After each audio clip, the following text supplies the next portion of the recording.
Selamat malam, sahabat Humas Polda Papua. Salam presisi. Saya Bribda Catherine akan menyajikan berbagai informasi yang terjadi di wilayah hukum jajaran Polda Papua dan telah dirangkum oleh tim Cendrawasih Live Polda Papua. Kita masuk pada berita utama. Dalam rangka menyambut Hari Ulang Tahun Polwan ke-75 tahun 2023, Perwira Koordinator atau Pakor Polwan Polda Papua, Kompol Dorothea M. Ansanai SPD, dan personil Polwan Polda Papua melaksanakan bakti sosial di Panti Jompo, Sentani, Kabupaten Jayapura. Kompol Dorothea mengatakan kegiatan mulia tersebut merupakan bentuk dedikasi dan komitmen Polwan Polda Papua untuk memberikan kontribusi positif, terutama kepada para lansia yang berada di Panti Jompo. Raut bahagia dan senyum tulus terpancar dari wajah para lansia saat mereka menerima bantuan tersebut. Selain itu, Polwan Polda Papua juga berbaur dengan penghuni Panti Jompo, berinteraksi dan mendengarkan cerita-cerita berharga dari para lansia, menciptakan momen kebersamaan yang mengesankan. Lanjutnya, Pakor Polwan mengatakan berharganya orang tua bagi kita semua karena ada pepatah yang mengatakan bahwa seorang ibu bisa melahirkan anak 10 tapi 10 anak itu belum tentu bisa menjaga orang tuanya. Lebih lanjut, Kompol Dorothea mengatakan hari jadi ke-75 Polisi Wanita Republik Indonesia menjadi momen yang tepat untuk mengingat perhatian Polri khususnya Polwan sebagai pelayan masyarakat. Di panti sosial, panti bina usia lanjut ya. Di dalam rangka HUT Polwan ke-75, dan salah satu kegiatan yang kita laksanakan adalah bakti sosial. Jadi kita mengunjungi tempat ini. Semoga apa yang kita lakukan hari ini bermanfaat bagi penghuni panti ini dan juga mengajarkan kita untuk berbagi kasih.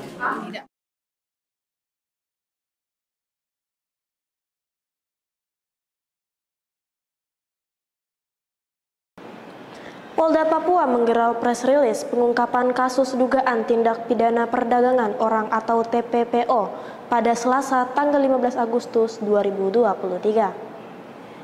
Hadir dalam kegiatan tersebut, Kombes Pol Arif Bastari SIK, MH yang diwakili oleh Kasubdit 4 Renakta Kompol Diarit Vele SIK, mengungkapkan perkembangan terbaru mengenai penanganan kasus ini.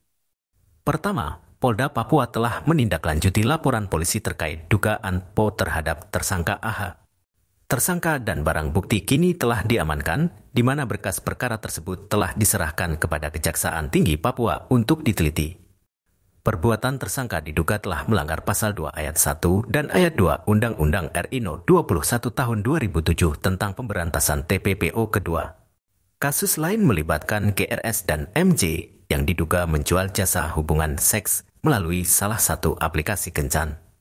Adapun modus operandi yang dilakukan kedua tersangka yakni dengan menggunakan salah satu aplikasi kencan dengan akun menggunakan foto profil para korban untuk menarik tamu akun yang ada di aplikasi tersebut. Saat ini berkas perkara kedua dari pelaku sementara masih dalam penyusunan oleh penyidik untuk selanjutnya diserahkan ke Kejaksaan Tinggi Papua. Terakhir, Polda Papua juga mengungkap kasus dugaan PO yang melibatkan tersangka AIS dan FS. Kedua tersangka ini diduga terlibat dalam merekrut perempuan untuk memberikan layanan seks kepada tamu melalui salah satu aplikasi kencan. Semua kasus ini menunjukkan komitmen Polda Papua dalam memberantas praktik perdagangan orang yang merugikan banyak pihak. Para tersangka akan menjalani proses hukum sesuai dengan undang-undang yang berlaku. Dan penyelidikan terus berlanjut untuk mengungkap lebih banyak fakta yang mungkin terkait dengan praktik PO di wilayah hukum Polda Papua. Dari hasil penyelidikan, tim Opsnal mendapati bahwa di beberapa hotel dan tempat penginapan di Kota Jayapura terdapat transaksi penjualan orang, penjualan tindak pidana perdagangan orang. Kemudian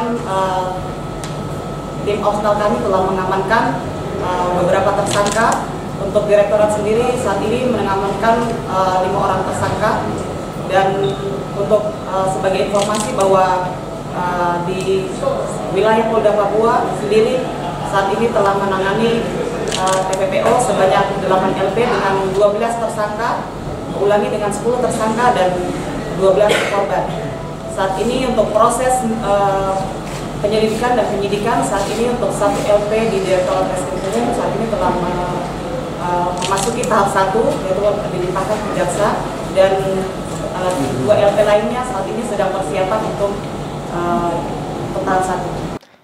Menyemarakan Hari Kemerdekaan Republik Indonesia ke-78, masyarakat di Kabupaten Jayawijaya membentangkan bendera merah putih sepanjang 2023 meter di tengah kota Wamena, Selasa 15 Agustus 2023. Pembentangan bendera tersebut dilaksanakan di sepanjang Jalan Yos Sudarso Wamena dengan melibatkan dari unsur TNI, Polri serta ASN Provinsi Papua Pegunungan, Pemkab Jayawijaya, Paguyuban Nusantara hingga pelajar sekolah. Kegiatan ini juga dihadiri Gubernur Papua Pegunungan Nikolaus Kondomo, Bupati Jayawijaya John Richard Banua, dan Dim 1702 Jayawijaya Letkol CPN Adhanius Murib, Kapolres Jayawijaya AKBP Heri Wibowo SIK, serta peguyuban di Kabupaten Jayawijaya.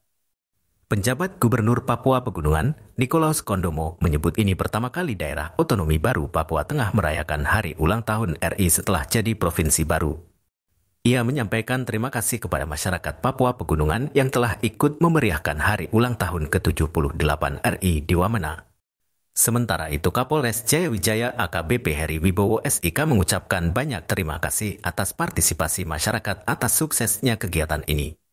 Dirinya juga berharap dengan adanya pembentangan bendera merah putih ini dapat menumbuhkan jiwa nasionalisme seluruh masyarakat. Demikian sahabat Humas Polda Papua, informasi tadi sekaligus mengakhiri live streaming Cenderawasih Live Polda Papua. Saya Berda Catherine pamit undur diri, tetap waspada dan salam presisi.